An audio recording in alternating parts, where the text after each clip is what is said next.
Hi friends, আসসালামু আলাইকুম। আপনারা সব কেমন আছেন? আশা করি ভালোই আছেন। চলুন আজকে আমি গরমের টক টক নারিয়েল কারি রেসিপি নিয়ে এসেছি। চলুন আপনাদের সাথে শেয়ার করি। এই গরমে একটু টক টক খেতে মন যায় না? সেই জন্য চলুন এখানে কি কি দিলাম বেশ দেখতেই পেলেন। পেঁয়াজ, টমেটো, কাঁচা লঙ্কা, ধনেপাতার ডান্ডি, এখানে শুকনো লঙ্কা, জিরা, আর যদি ব্ল্যাক পেপার থাকে তাহলে একটু দিয়ে দেবেন। আমার এখানে নেই বলে আমি পরে ব্ল্যাক পেপার পাউডার ইউজ করেছি। ওই জন্য এখানে মানে গোলমরিচ যদি গোটা থাকেন এই প্রসেসরে দিয়ে দেবেন। সেই হিসাবে অল্প করে পানি দিয়ে এটাকে মিহিন একটা পেস্ট বানিয়ে নেবেন, যেটা কোনো না দারদারা বা কিছু থাকে, পুরো মিহিন পেস্ট বানিয়ে নেবে।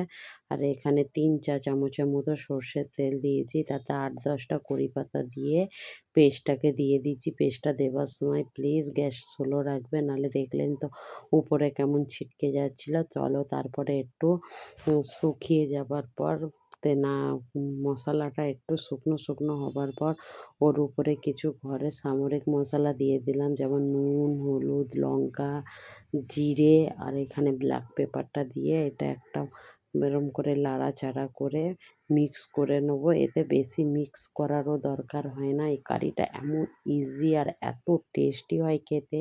এটা আমরা যেখানে থাকি কর্ণাটকের স্টাইলে, গোয়া স্টাইল খাবার এটা। আপনারা এরকম নারিয়েল কারি বানিয়ে খেয়ে দেখবেন, যে যেটা খেলে মুখে লেগেই থাকবে। এই কারিটা আমি আজকে ডিমের বানাচ্ছি। আপনারা চাইলে মাছের, চিকেনের সব কিছু বানাতে পারবেন। খালি ডিমের জায়গায় চিকেন আর মাছটা অ্যাড করে দেবেন। চলুন এইখানে একটা ফল দেখতেই পাচ্ছেন। এই ফলটা দিয়ে একটু ফুটিয়ে নেব। ফুটে নেবার পর এখানে ডিমটাকে ছাড়িয়ে সেদ্ধ করে রেখে দিয়েছি। এখানে ফুটে গেছে। ফুটে যাবার পর এখানে ডিমগুলো আমি অ্যাড করে দেব।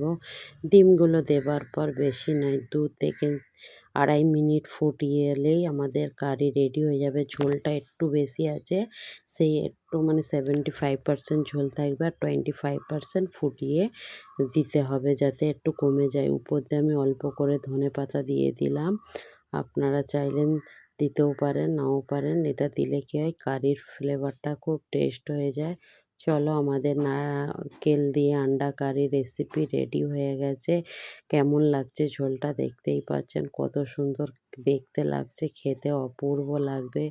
গরম গরম ভাতেতে এরকম গরম গরম নারকেল দেয়া আন্ডা কারি একবার হলেও বানিয়ে দেখবেন। দেখুন ঠান্ডা হবার পর ঝোলটার টেক্সচারটা কত সুন্দর হয়ে গেছে। চলুন এবার খেয়ে দেখাচ্ছি। এটা দুপুরের লাঞ্চের জন্যে বানিয়েছিলাম। আরও কিছু বানিয়েছিলাম, যেটা প্লেটের মধ্যে আছে। করলা আলু ভাজা, বেগুন ভাজা, নারকেল দেয়া কারি। চলুন, ভালো লাগলে প্লিজ ফলো করো। ওকে, বাই।